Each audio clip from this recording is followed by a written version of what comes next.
La década de 1970 fue una época salvaje para la comida. Y mientras que algunos platos se convirtieron en leyendas, muchas recetas increíbles se han desvanecido en la historia. Pero hoy las recuperamos.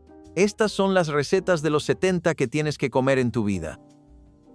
En el corazón de las cocinas domésticas americanas, la practicidad y la comodidad a menudo dictaban lo que acababa en la mesa. La década de 1970 no fue diferente, y se adoptaron comidas que eran a la vez económicas y satisfactorias. Un plato que encarnaba esta filosofía era el pollo a la cazuela de galletas, una combinación sencilla pero sustanciosa de pollo desmenuzado, envuelto en una salsa cremosa y sabrosa, todo ello coronado con una masa de galletas dorada y hojaldrada.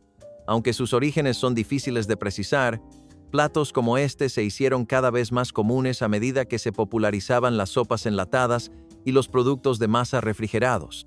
La comodidad era el rey, y los hogares ocupados necesitaban comidas que pudieran prepararse con el mínimo esfuerzo, pero que ofrecieran la máxima comodidad. La aparición de los hornos eléctricos en casi todos los hogares hizo que los guisos se convirtieran en algo cotidiano, y este plato en particular se ganó rápidamente su lugar en las mesas de todo el país. Las galletas eran desde hacía tiempo un alimento básico de la cocina rural estadounidense, y combinarlas con un relleno sustancioso y rico en proteínas era un paso lógico. Hoy en día, las interpretaciones modernas se inclinan por adaptaciones más saludables, sustituyendo las sopas condensadas por salsas caseras a base de roux o cambiando las galletas por galletas integrales. Los escándalos y los postres no suelen ir de la mano, pero en la década de 1970, un pastel en particular demostró lo contrario. La tarta Watergate, un postre a base de pudding de pistacho con capas de crema batida y coco, se convirtió en un icono culinario de la década, no solo por su ligero sabor a frutos secos, sino por el misterio que rodeaba a su nombre. Los orígenes del pastel son tan turbios como el escándalo al que está vinculado. Algunos creen que su nombre se debe a las audiencias del Watergate, que dominaron los titulares a principios de los años 70, mientras que otros sugieren que fue una estratagema de marketing de General Foods, la empresa responsable del pudín instantáneo de pistacho. Lo que es seguro es que el pastel Watergate se convirtió en un elemento fijo en comidas, almuerzos y reuniones comunitarias, atrayendo a aquellos que querían algo dulce con un toque de intriga. Culturalmente, el pastel representaba la obsesión de la época por los ingredientes instantáneos y la repostería sin complicaciones. La mezcla para bizcochos, el pudín en polvo y la cobertura batida eran la espina dorsal de la cocina rápida, que permitía a los pasteleros caseros crear postres de aspecto impresionante con el mínimo esfuerzo. Hoy en día, las variaciones del pastel cambian los ingredientes artificiales por pistachos auténticos y glaseado casero, pero la esencia sigue siendo la misma. Se trata de un pastel con un nombre que llamó la atención y un sabor que hizo que la gente volviera a por más. Pocos platos capturan la esencia de la cocina casera de los años 70 como una buena cazuela. Elaborado con capas de carne picada, patatas en rodajas y sopa condensada, el hamburger Pot-A-Bake era un plato básico en los hogares estadounidenses que buscaban una comida económica y que llenara. Las cacerolas ya eran un plato favorito en la cocina desde hacía décadas, pero en los años 70 su popularidad se disparó gracias a la amplia disponibilidad de alimentos precocinados. Las sopas enlatadas, las verduras congeladas y el queso rallado hacían más fácil que nunca preparar una comida sin pasar horas en la cocina. Este tipo de platos no solo eran nutritivos, sino también eficaces. Esta receta en particular encontró un hogar tanto en las comunidades rurales como en los barrios suburbanos, ofreciendo una manera fácil de estirar una libra de carne picada en una comida que podría alimentar a toda una familia. Las adaptaciones modernas a menudo cambian la sopa enlatada por salsas caseras y experimentan con diferentes condimentos. Pero en su esencia, este plato se mantiene sin cambios. Un testimonio de la época en que la cena significaba reunirse alrededor de la mesa, compartiendo una comida que estaba hecha para durar. Decadentes, sabrosas y llenas de sabor, Las carnes rellenas eran signo de una comida bien preparada en la América de mediados de siglo. En la década de 1970, los cocineros caseros estaban encontrando maneras de elevar los platos tradicionales sin romper el banco, y las chuletas rellenas endiabladas se convirtieron en un ejemplo destacado. La idea de rellenar chuletas de cerdo no era nueva, pero la adición de una mezcla de pan rallado con mostaza picante le dio a este plato su característico toque endiablado. Este término, que se remonta al siglo XVIII, hace referencia a la práctica de añadir condimentos fuertes, como mostaza y pimienta, para intensificar el sabor. Cuando esta receta se hizo popular, los huevos endiablados ya habían consolidado su lugar en la cocina estadounidense y este plato de cerdo hizo lo propio. Culturalmente, las chuletas rellenas endiabladas encajaban perfectamente con el amor de la época por las comidas sustanciosas al horno. Aunque la cocina moderna a menudo se inclina por cortes más magros y sabores más ligeros, este plato sigue teniendo un lugar en la mesa. Las versiones actuales pueden cambiar el pan rallado blanco por alternativas integrales o introducir un relleno a base de manzana para lograr un equilibrio entre dulce y salado. Pero hay algo que no cambia. Cuando se hace bien, una chuleta de cerdo rellena sigue siendo un plato que merece la pena saborear. Pocos postres de los años 70 podían igualar el espectáculo visual del postre Crown Jewel. Vibrantes cubos de gelatina, suspendidos en una mezcla cremosa y aireada, creaban un plato que parecía tan extravagante como sonaba. Pero tras su deslumbrante apariencia se escondía un postre nacido de la comodidad, la creatividad y el innegable amor de la década por la gelatina. Los platos a base de gelatina eran habituales en los libros de cocina estadounidenses desde hacía décadas, pero a mediados del siglo XX habían pasado de ser simples moldes de fruta a creaciones elaboradas, casi escultóricas. El postre Crown Jewel, también llamado Broken Glass Cake, era una extensión natural de esta tendencia. Con sus brillantes cubos de color joya cuidadosamente colocados sobre una base esponjosa e impregnada de cítricos, se convirtió en una opción popular para las cenas, en las que la presentación importaba tanto como el sabor.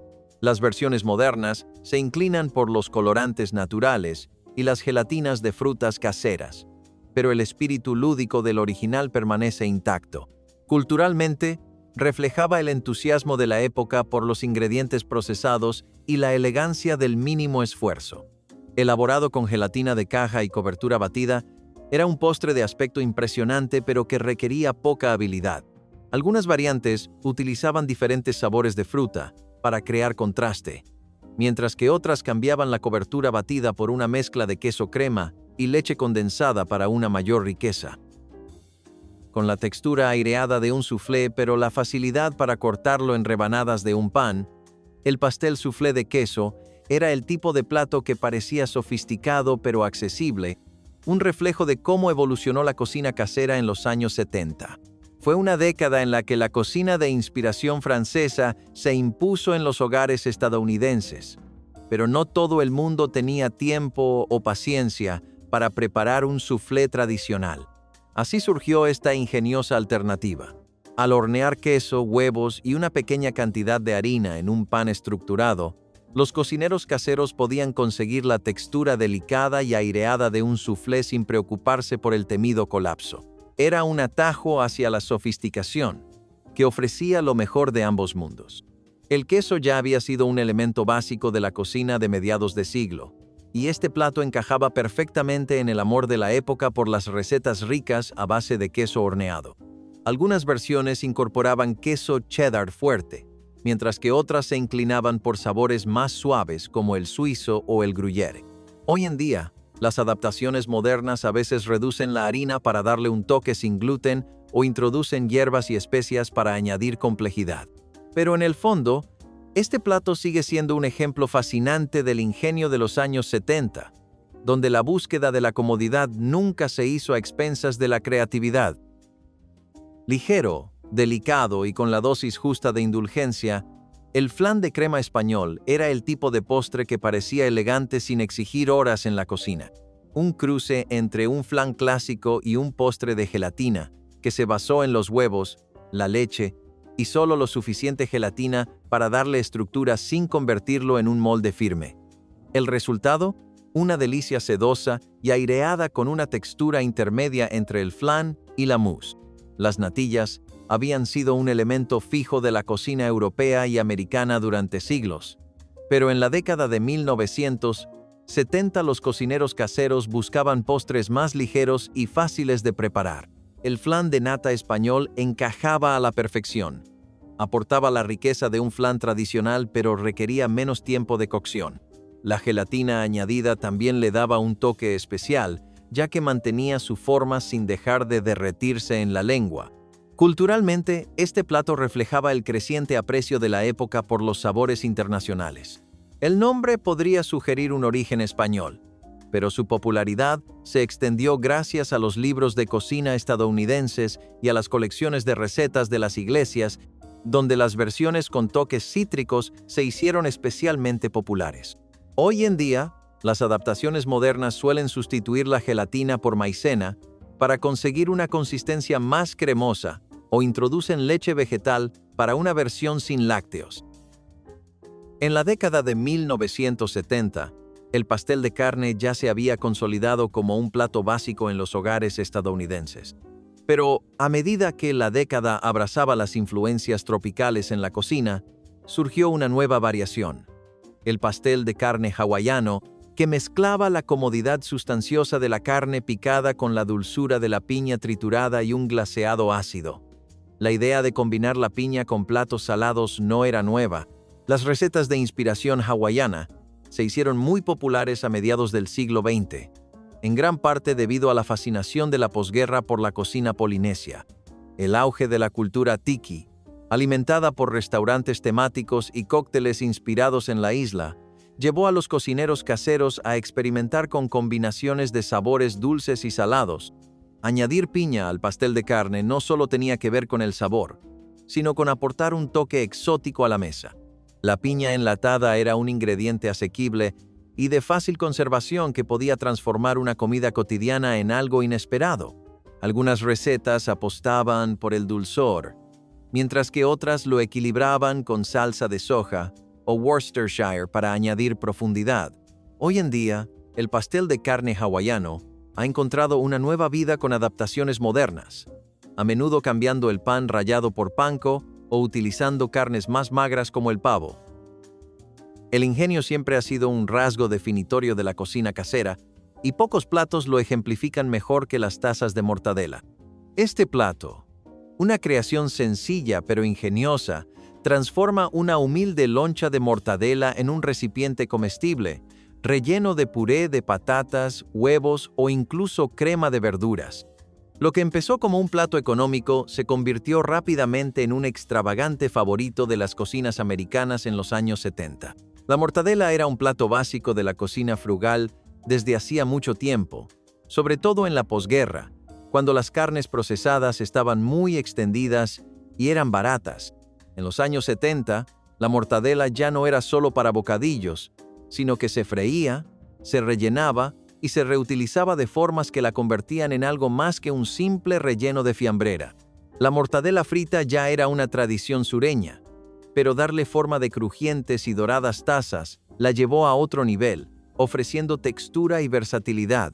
Algunas variantes utilizaban huevos revueltos para el desayuno, mientras que otras se convertían en aperitivos del tamaño de un bocado, cubiertos con queso o una cucharada de mostaza. Las adaptaciones modernas han reimaginado las tazas de mortadela con rellenos gourmet, pero su encanto original se mantiene. La prueba de que, a veces, las mejores ideas surgen de aprovechar al máximo lo que ya hay en la nevera. Brillantes, espumosas y repletas de ingredientes inesperados, las ensaladas de gelatina eran un elemento básico en los potlucks, las reuniones navideñas y las cenas de la iglesia. Pocas ensaladas encarnaban el amor de la época por la comida divertida, como la ensalada Siete Up, un brebaje dulce y cítrico que combinaba gelatina de lima, piña triturada, mini malvaviscos y, por supuesto, Siete Up para darle un toque extra de efervescencia. La fascinación por los platos a base de gelatina se remontaba a décadas atrás, pero a mediados del siglo XX, Los fabricantes de alimentos los comercializaban como opciones versátiles y aptas para toda la familia. La gelatina ya no era un simple postre, sino la base de innumerables ensaladas que a menudo desdibujaban la línea entre guarnición y postre. Añadir soda a la mezcla no era solo cuestión de sabor. Introducía aireación, aligeraba la textura y le daba un ligero toque efervescente. No requería horneado. La preparación era mínima y podía prepararse con antelación, lo que resultaba perfecto para los hogares ajetreados. Algunas versiones incluso incorporaban queso crema o cobertura batida para un acabado más cremoso. Hoy en día, las ensaladas de gelatina se han convertido más en una novedad nostálgica que en un plato cotidiano, pero la ensalada 7-Up sigue siendo un recuerdo peculiar de una época en la que la comida era tan divertida como sabrosa. A veces, las mejores recetas surgen de la pura necesidad. Durante la Gran Depresión y la Segunda Guerra Mundial, los cocineros caseros tuvieron que ser creativos con lo que tenían a mano, lo que dio lugar a algunas combinaciones de sabores realmente inesperadas. Cuando llegó la década de 1970, uno de esos inventos de la época de la Depresión seguía haciendo furor en las cocinas americanas: la tarta de sopa de tomate, un postre especiado que sonaba inusual, pero que ofrecía resultados sorprendentes. La acidez de los tomates ayudaba a realzar las cálidas especias del pastel, típicamente canela, nuez moscada y clavo, al tiempo que aseguraba una miga suave y tierna. A pesar de su nombre, no se trataba de un plato salado. La sopa actuaba como un segundo plano, enriqueciendo sutilmente los sabores en lugar de hacer que supiera como un plato de marinara. Este pastel reflejaba la frugalidad y el ingenio de la época. Lo que empezó como un truco de racionamiento en tiempos de guerra se había convertido en un favorito nostálgico en los años 70 que se transmitía de generación en generación y aparecía en los libros de cocina de las comunidades. Algunas versiones incluían pasas o frutos secos para añadir textura, mientras que otras lo cubrían con glaseado de queso crema para un capricho extra. La presentación era importante en los restaurantes de los años 70, y pocos platos eran tan llamativos como el molde de mousse de salmón, mezcla de salmón enlatado, queso crema y gelatina.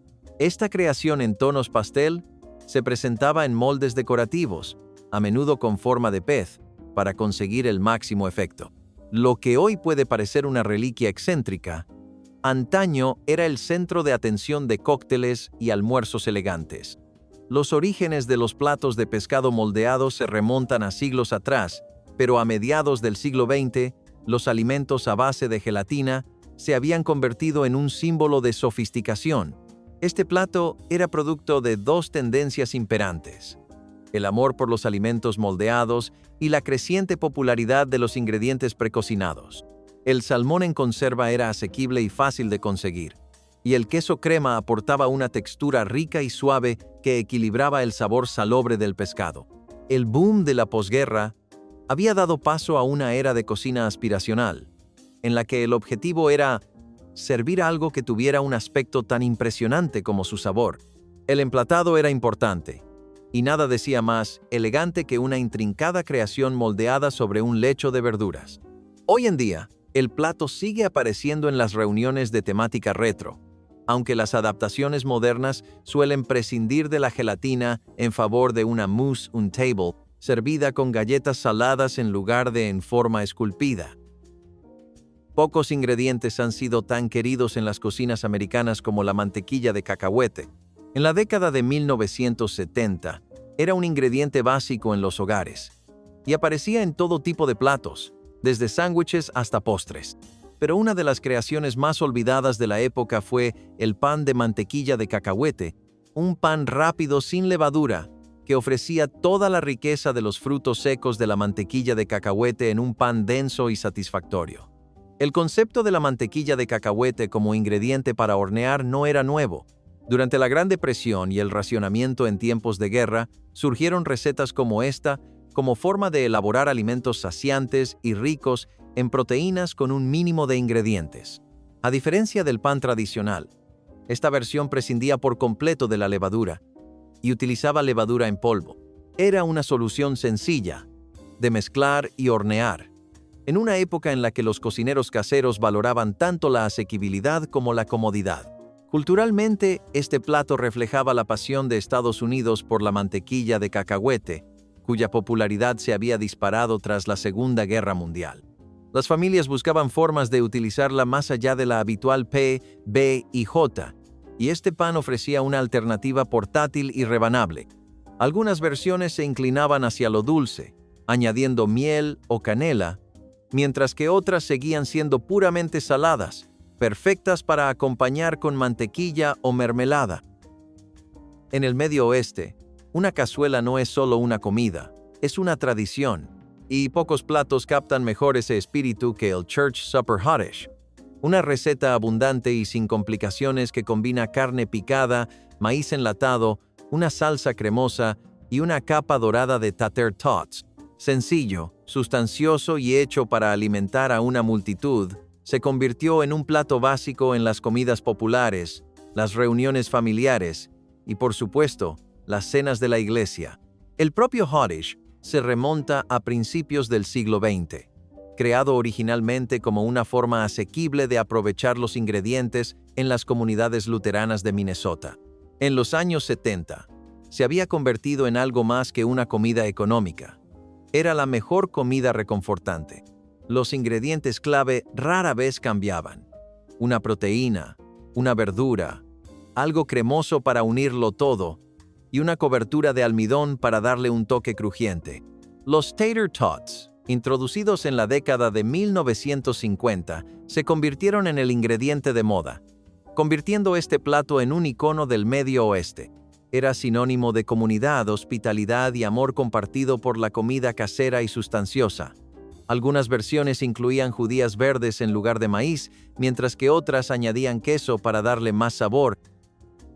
Algunos platos de los años 70 nos hacen preguntarnos, ¿a quién se le ocurrió esto? Una de esas creaciones era la ensalada de gelatina salada con queso, un plato que combinaba gelatina de limón o lima con queso rallado, apio y aceitunas, un contraste de texturas y sabores que desafiaba la lógica culinaria. Pero en su época se consideraba un complemento perfectamente respetable para la mesa. Los orígenes de los platos de gelatina salada se remontan mucho más allá de los años 70. A principios del siglo XX, las ensaladas de gelatina moldeada eran un símbolo de refinamiento y aparecían en los libros de cocina como una forma elegante de servir verduras. A mediados de siglo, los fabricantes de alimentos promovieron la gelatina como ingrediente multiuso, lo que dio lugar a combinaciones experimentales que en ocasiones desafiaban los límites del buen gusto. Este plato refleja el entusiasmo de la época por los alimentos procesados y la comodidad culinaria. Las aceitunas enlatadas, el queso rallado y la gelatina envasada permitían a los cocineros caseros prepararlo rápidamente, a menudo para comidas o comidas festivas. ¿El resultado? Una creación tambaleante, salada y dulce que, aunque visualmente llamativa, no era exactamente para todo el mundo. Las adaptaciones modernas de las ensaladas de gelatina han abandonado en gran medida el queso y las aceitunas en favor de la fruta y la nata montada. Durante gran parte del siglo XX, las vísceras no eran solo una opción, sino una necesidad.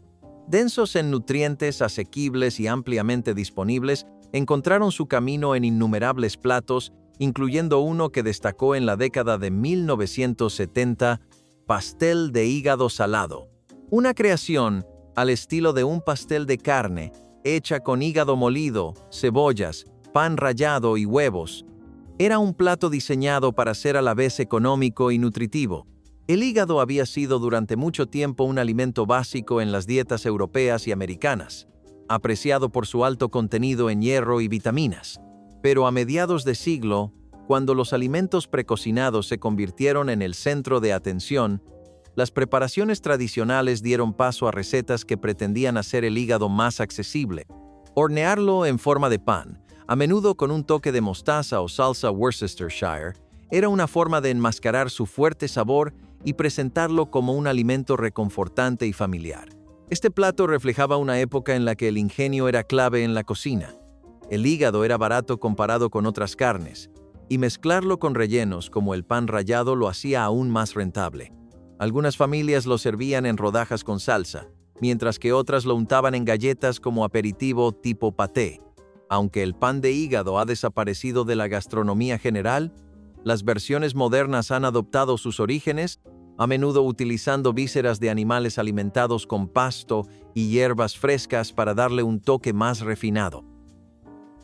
Pocos platos de desayuno están tan profundamente ligados a la historia de la comida americana como el corned beef hash, una contundente mezcla de carne en conserva, patatas y cebollas que había sido un favorito entre las familias de clase trabajadora y las raciones militares mucho antes de la década de 1970.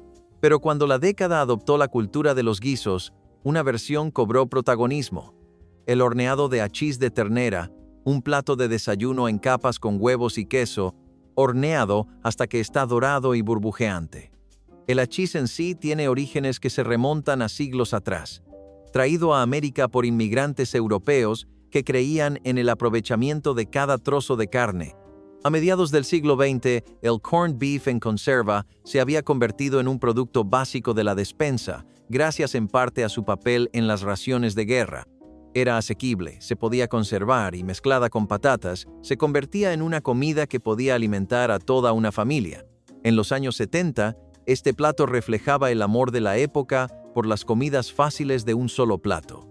Horneado en forma de cazuela, pasaba de ser una fritura de cocina a un desayuno en toda regla. Algunas versiones incorporaban pimientos para añadir dulzor, mientras que otras mezclaban nata para darle un toque más rico. Puede que los sándwiches de té recuerden a elegantes reuniones vespertinas, pero en la década de 1970 cobraron una nueva vida en las cocinas domésticas estadounidenses. Una de las versiones más distintivas que surgieron fueron los sándwiches de queso crema y aceitunas, una combinación sencilla pero atrevida de aceitunas verdes ácidas y queso crema, a menudo servido en pan blanco o de centeno. Los orígenes del queso cremoso para untar en bocadillos se remontan a principios del siglo XX, cuando se comercializaba como una alternativa versátil a la mantequilla. A mediados de siglo se había convertido en el relleno favorito de los sándwiches delicados, del tamaño de un bocado, que se servían en almuerzos y cócteles de señoras. La adición de aceitunas, un ingrediente básico en los aperitivos fáciles de preparar sin necesidad de cocinar, le daba un contraste salado y salobre que lo hacía destacar entre las opciones más tradicionales. Culturalmente, este sándwich reflejaba una época en la que los aperitivos para picar estaban de moda. Las anfitrionas necesitaban platos fáciles de preparar con antelación, de aspecto refinado, pero que requirieran el mínimo esfuerzo. Algunas variantes añadían nueces picadas para darle más textura, mientras que otras untaban la mezcla en galletas saladas en lugar de pan. Hoy en día, las versiones de este sándwich siguen apareciendo en las reuniones de temática retro, aunque las adaptaciones modernas suelen cambiar las aceitunas verdes por calamata o tomates secos para darle un toque más mediterráneo. En la década de 1970, los estadounidenses empezaron a adoptar platos más ligeros y refrescantes, especialmente durante los calurosos meses de verano. Uno de ellos era la sopa fría de frutas, una mezcla de fruta fresca, yogur y miel que se servía fría como alternativa a los postres más pesados. No era solo una moda, sino un reflejo del creciente interés de la época por la alimentación sana y los sabores internacionales. Las sopas frías de frutas existían desde hacía siglos en las cocinas europea y asiática, pero en Estados Unidos ganaron popularidad junto con el movimiento de alimentos naturales. Cuando la gente empezó a buscar alternativas a los dulces procesados, platos como este ofrecían una opción naturalmente dulce y rica en nutrientes. Además, era increíblemente versátil. Se podían utilizar distintas frutas en función de la temporada, y el yogur le añadía cremosidad sin hacerlo excesivamente indulgente. Este plato coincidió con el auge de las recetas con batidora, cuya popularidad había aumentado gracias a la creciente disponibilidad de batidoras y procesadores de alimentos domésticos. Algunas versiones eran tropicales, con mango o piña, mientras que otras eran clásicas, con fresas y melocotón, Las adaptaciones modernas han ampliado el concepto, incorporando ingredientes como leche de coco o semillas de chía para darle más textura. En la década de 1970, la afición de los estadounidenses por los guisos y las guarniciones horneadas estaba en pleno apogeo. El budín de boniato y piña era una de esas creaciones. Un rico plato horneado que combinaba puré de boniato con jugosos trozos de piña y azúcar moreno, dando como resultado un equilibrio de dulzor terroso y brillante sabor tropical. Los boniatos habían sido un alimento básico en la cocina sureña y afroamericana durante siglos, a menudo horneados, en puré o convertidos en tartas. Pero a mediados del siglo XX, las recetas empezaron a incorporar piña en conserva, un producto que había ganado popularidad gracias a la mejora de las técnicas de enlatado y al auge de los sabores de inspiración hawaiana. La acidez natural de la piña ayudaba a realzar el dulzor de las patatas, mientras que el azúcar moreno y la mantequilla garantizaban la decadencia de cada bocado. Este plato aparecía con frecuencia en las mesas navideñas junto al jamón o el pavo, tendiendo un puente entre lo salado y lo dulce. Hoy en día, las adaptaciones modernas sustituyen la piña enlatada por fruta fresca o introducen el sirope de arce como edulcorante, pero el concepto básico sigue siendo el mismo. Un plato sencillo pero indulgente que demuestra que algunas combinaciones de sabores nunca pasan de moda. La alta cocina de mediados del siglo XX tenía un mensaje claro: si podía moldearse, debía hacerse. Esa filosofía se extendía incluso al marisco, lo que propició el auge del aspic de gambas, un plato a base de gelatina que antaño engalanaba las mesas de las cenas más elegantes. Mezcla de gambas, zumo de tomate, gelatina y condimentos. Este plato tenía tanto que ver con la presentación como con el sabor, a menudo moldeado con formas intrincadas y servido con galletas saladas o verduras. Los aspics habían sido un símbolo de refinamiento culinario durante siglos, reservados originalmente para los banquetes aristocráticos. En la década de 1970, los platos de gelatina se habían convertido en un elemento fijo de las cocinas americanas, combinando la comodidad con un aire de sofisticación. El aspic de gambas siguió la tendencia, combinando la creciente disponibilidad de marisco enlatado con la fascinación de la época por los alimentos moldeados. Este plato reflejaba la cambiante cultura gastronómica de la década, en la que la gente buscaba recetas que pudieran prepararse con antelación y a la vez impresionar a los invitados. Algunas versiones se inclinaban por un perfil de sabor similar al de la salsa de cóctel, mientras que otras incorporaban mayonesa para conseguir una consistencia más cremosa. Independientemente de la variación, el aspic estaba destinado a ser admirado antes de ser comido, y posiblemente cuestionado por aquellos que no estaban familiarizados con su textura inestable. En la década de 1970, la comida de los cócteles tenía una misión: ser fácil, agradable para el público y un poco inesperada. Así surgieron las albóndigas con gelatina de uva, un plato que parecía improbable pero que aportaba un toque dulce, sabroso y ligeramente picante. Elaboradas cociendo albóndigas en una salsa de gelatina de uva y chile, se convirtieron en el aperitivo preferido de los anfitriones que querían algo casero sin mucho esfuerzo. Los orígenes de este plato se remontan a la frugalidad y la cocina rápida de mediados de siglo. Las albóndigas siempre han sido una opción económica, y combinarlas con una salsa que combinara alimentos básicos de la despensa tenía mucho sentido.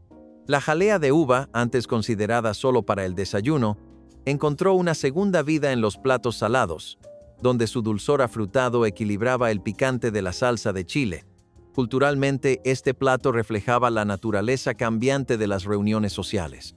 El auge de las ollas de cocción lenta y los calientaplatos facilitó el servicio de aperitivos calientes que podían estar fuera durante horas sin atención constante.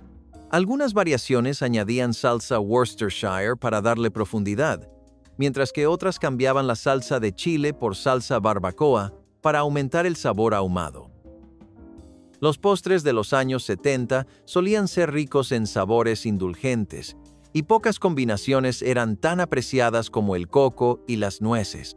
A medio camino entre un blondie y un pastel de chocolate alemán, Las barritas de coco y pacanas con glaseado ofrecían una base masticable y mantecosa, cubierta con una capa pegajosa y caramelizada de coco y pacanas picadas, un postre diseñado para satisfacer incluso a los más golosos. Este plato era una evolución natural del glaseado característico de la tarta de chocolate alemana, popular desde la década de 1950. En lugar de extender esa decadente mezcla sobre capas de bizcocho, los pasteleros caseros de los años 70 experimentaron horneándolo en un formato de barra resistente y portátil. ¿El resultado? Una delicia igual de rica, pero mucho más fácil de servir en comidas, ventas de pasteles y cafés. Las mezclas para bizcochos y la leche condensada simplificaron la elaboración de postres, permitiendo a cualquiera preparar un dulce sin la precisión de la repostería tradicional.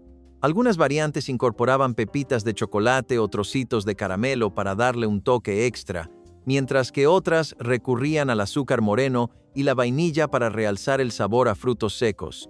Hoy en día, las versiones modernas reducen el contenido de azúcar o utilizan harinas alternativas, pero la esencia sigue siendo la misma.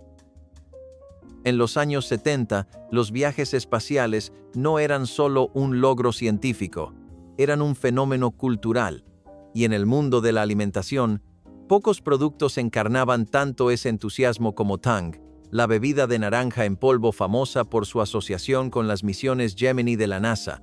Pero los astronautas no eran los únicos que la consumían. Los cocineros caseros encontraron la manera de convertir este polvo cítrico en algo totalmente inesperado. Tang Pie, un postre sin hornear que mezclaba la bebida en un relleno cremoso con sabor a cítricos. Los alimentos instantáneos estaban en su apogeo, y Tang se comercializaba como la alternativa futurista al zumo fresco. Su intenso sabor a naranja y su larga conservación lo convertían en un producto idóneo para la obsesión de la época por la cocina rápida. Las recetas de la tarta Tang empezaron a circular por los libros de cocina de la comunidad, a menudo con una mezcla de Tang, leche condensada azucarada y cobertura batida, todo ello dentro de una corteza de galleta Graham.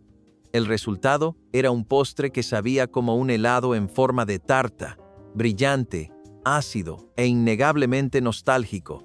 Algunas versiones añadían extracto de vainilla para darle más profundidad, mientras que otras experimentaban con diferentes sabores de mezclas de bebidas en polvo.